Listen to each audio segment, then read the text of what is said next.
साकिब तो आस्तीन का सांप भी बन के रह गया। सारे एहसानात अपनी फूफो जान के इस तरीके से बुला दिए उसने कि उसे आज कुछ भी याद नहीं।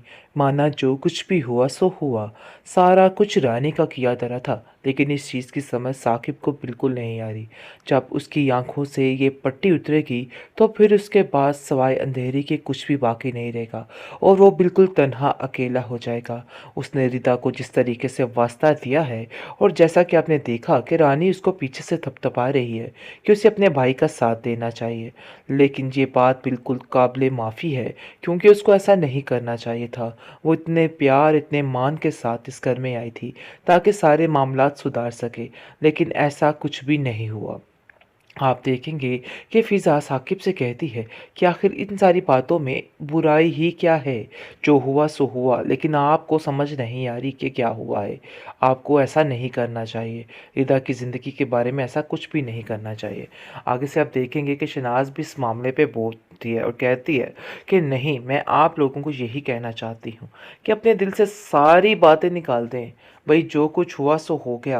अब आपको भी अपने दिल से सारी बातें निकाल के अपनी ज़िंदगी को अच्छे तरीके से शुरू करना होगा। और वैसे भी रिदा की मर्ज़ी जिधर है वहाँ पर ही उसको जाना चाहिए।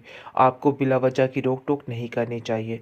रानी कहती है कि आप कुछ भी नहीं जानती हैं, तो बेहतर यही है कि आप हमारे घर के मामले में मत भूलिए। इसी में आपकी बेहतरी है और हमारी भी बेहतरी है। तो बेहतर यही है कि आप साकिब से ऐसा कुछ भी मत कहिए। लेकिन जी आप देखेंगे कि साकिब का दिमाग रानी ने इतने बुरे तरीके से ख़राब कर दिया है। उसकी माँ ये बात बड़े अच्छे तरीके से जानती है और वो कहती है कि मुझे पता है, नफ़रत का बीज जो बुना हुआ है ना, वो सारा तुम्हारा ही किया धरा है। इसलिए तुम किसी और को इस बारे में इल्ज़ाम नहीं दे सकती। तो बेहतर यही है कि तुम सुधर जाओ, वरना बहुत ज़्यादा पछताओगी। ये लड़की क्या करने की कोशिश कर रही है? वो उसको रोकती है और कहती है कि देखो, कुछ भी गलत मत करना। अब जो भी करोगी तुम्हारे ऊपर ही आन पड़ेगी और मैं नहीं चाहती हूँ। जिस पर रानी कहती है कि आपको तो मेरे ऊपर हमेशा से शक ही रहा है। आपको ऐसा क्यों लगता है कि मैं आप लोगों के साथ कोई ज़्यादती करूँगी? देखिए, अपने दिल से ये सारी बातें क्यों नहीं निकाल देती आप? आप देखेंगे जी, फ़िज़ा जो है वो भी इस चीज़ पर पूरा यकीन करती है और रिदा को कहती है कि ये सारा किया धरा रानी भाभी का है, ताकि अरहम और उसकी माँ यहाँ पे ना आ सके, क्योंकि वो जानती है कि चाहे जो कुछ भी हो वो लोग हमारे सके हैं और वो हमारे साथ किसी भी ऐसे इंसान को नहीं रहने देना चाहती जो हमारे बारे में ठीक हो। फ़िज़ा की बातों पर एग्री करती है रिदा, लेकिन वो कहती है कि हमारी इस बात का यकीन आखिर कौन करेगा, क्योंकि रानी भाभी ने पूरे तरीके से साकिब भाई का दिमाग ख़राब करके रख दिया है और वो किसी भी तरह से इस बात पे यकीन नहीं करेंगे। रानी ये सारी बातें सुन के काफ़ी गुस्से में आ जाती है और कहती है कि मुझे तो समझ नहीं आ रही कि आप लोग क्या करना चाहते हो। एक तो आप लोगों के साथ मैं नेकी करने की कोशिश कर रही हूँ और फिर ऊपर से आप लोग ही मुझे बातें सुनाने लग गए हो। आखिर ये सारा मामला है क्या? मुझे तो किसी बात की कुछ समझ नहीं आ रही कि आखिर क्या हो रहा है और क्या नहीं हो रहा। जिस पर रिदा कहती है कि आप लोगों को कोई गलतफ़हमी हुई है, ऐसा कुछ भी नहीं है। हम तो सिर्फ़ आपके बारे में वैसे ही बात कर रहे थे। हमारा मकसद ये नहीं था कि आपको कोई भी तकलीफ़ पहुँचाई जाए। इस पर वो कहती है कि रिदा, तुम जितनी मासूम नज़र आती हो ना, ऐसी नहीं हो।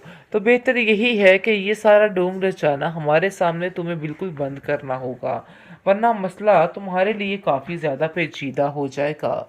वरना मामलात इस कदर ख़राब होंगे कि मैं खुद नहीं सँभाल पाऊँगी। अभी तक अगर आप लोग यहाँ पे बचे हुए नज़र आ रहे हो ना, तो सिर्फ़ और सिर्फ़ मेरी वजह से ही नज़र आ रहे हो। रानी ने दोहरी चाल चल दी है। जिस तरीके से वो अरहम और उसकी माँ को बुलाकर सबके सामने ठीक बनने की कोशिश कर रही है, लेकिन सामने ही मुकर जाएगी कि मैंने ऐसा कुछ भी नहीं किया, क्योंकि साकिब को इस बात का शदीद गुस्सा चढ़ जाता है और कहता है कि आप लोग आखिर यहाँ पे क्या कर रहे हैं? मुझे तो समझ नहीं आ रही कि आखिर कितनी दफ़ा आपको ज़लील करके यहाँ से निकालूं। अरे भाई, मैं तो थक गया हूँ, लेकिन आप लोग बाज नहीं आ रहे। जिसको सुनकर वो कहती है कि अरे भाई, इस रानी ने हमें बुलाया था और पता नहीं तुम्हें क्या हो गया है। आगे से आप देखेंगे कि जी रानी की माँ कहती है कि चलो वो आ गए, इससे बड़ी कोई बात नहीं है। अब हमें भी दिल से सारी बात को भुला देना चाहिए। देखो अब तुम्हें भी सही तरीके से हर चीज़ की शुरुआत करनी है। लेकिन फिज़ा को समझ आ गई है कि ये सारा कुछ किया धरा रानी का है और रानी ने ही सब कुछ करवाया है, लेकिन खामोशी के साथ हर चीज़ को देखती है। उसकी माँ साफ साफ कह देती है कि देखो फिज़ा, रानी से दूर रहना और रानी से कुछ भी ऐसा करने की ज़रूरत नहीं है, क्योंकि रानी किसी भी तरीके से कुछ भी कर सकती है और ये बात तुम शायद अभी नहीं जानती। वो मेरी बेटी है और मैं उसको बड़े अच्छे तरीके से जानती हूँ कि उसके दिमाग में आखिर क्या चलता रहता है। आप देखेंगे कि रानी किस कदर परेशान हो जाती है जब उसको साकिब कहता है कि आखिर तुमने वाकई में तो उन लोगों को नहीं बुलाया। आखिर क्यों ये लोग बार बार यहाँ पे आके हमारी ज़िंदगी को जीरन करने की कोशिश करते हैं। जिसको सुनकर रानी कहती है कि अरे भैया आप भी उन लोगों का यकीन कर रहे हैं, वो सिर्फ और सिर्फ बचने के लिए ये सब कुछ कर रहे हैं, इसके अलावा उन लोगों को और कोई मकसद नहीं है। मुझे तो मामलात कुछ और ही नज़र आ रहे हैं। यानी कि वो साफ साफ तरीके से चाहती है कि रिदा वहाँ पे ना जाए और सारा ताल्लुक वास्ता उन लोगों से हमेशा के लिए ख़त्म हो जाए, ताकि वो अपनी मर्ज़ी के मुताबिक इन लोगों की ज़िंदगियों को ढाल सके। उसकी माँ काफ़ी परेशान है और कहती है कि मुझे समझ आ रही है कि ये लड़की क्या करने की कोशिश कर रही है। वो उसको रोकती है और कहती है कि देखो कुछ भी गलत मत करना, अब जो भी करोगी तुम्हारे ऊपर ही आन पड़ेगी और मैं नहीं चाहती हूँ। जिस पर रानी कहती है कि आपको तो मेरे ऊपर हमेशा से शक ही रहा है, आपको ऐसा क्यों लगता है कि मैं आप लोगों के साथ कोई ज़्यादती करूँगी।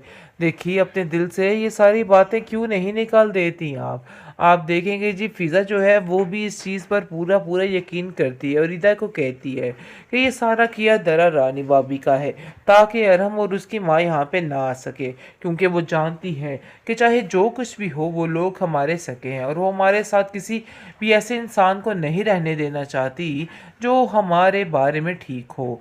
फिज़ा की बातों पर एग्री करती है रिदा, लेकिन वो कहती है कि हमारी इस बात का यकीन आखिर कौन करेगा, क्योंकि रानी भाभी ने पूरे तरीके से साकिब भाई का दिमाग ख़राब करके रख दिया है और वो किसी भी तरह से इस बात पे यकीन नहीं करेंगे। रानी ये सारी बातें सुन के काफ़ी गुस्से में आ जाती है और कहती है कि मुझे तो समझ नहीं आ रही कि आप लोग क्या करना चाहते हो।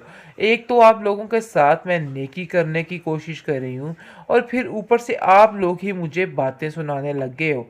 आखिर ये सारा मामला है क्या? मुझे तो किसी बात की कुछ समझ नहीं आ रही कि आखिर क्या हो रहा है और क्या नहीं हो रहा। जिस पर रिदा कहती है कि आप लोगों को कोई गलतफहमी हुई है, ऐसा कुछ भी नहीं है। हम तो सिर्फ आपके बारे में वैसे ही बात कर रहे थे। हमारा मकसद ये नहीं था कि आपको कोई भी तकलीफ़ पहुंचाई जाए। इस पर वो कहती है कि रिदा तुम जितनी मासूम नज़र आती हो ना, ऐसी नहीं हो। तो बेहतर यही है कि ये सारा ढोंग रचाना हमारे सामने तुम्हें बिल्कुल बंद करना होगा, वरना मसला तुम्हारे लिए काफ़ी ज़्यादा पेचीदा हो जाएगा। वरना मामलात इस कदर ख़राब होंगे कि मैं खुद नहीं संभाल पाऊंगी। अभी तक अगर आप लोग यहाँ पे बचे हुए नज़र आ रहे हो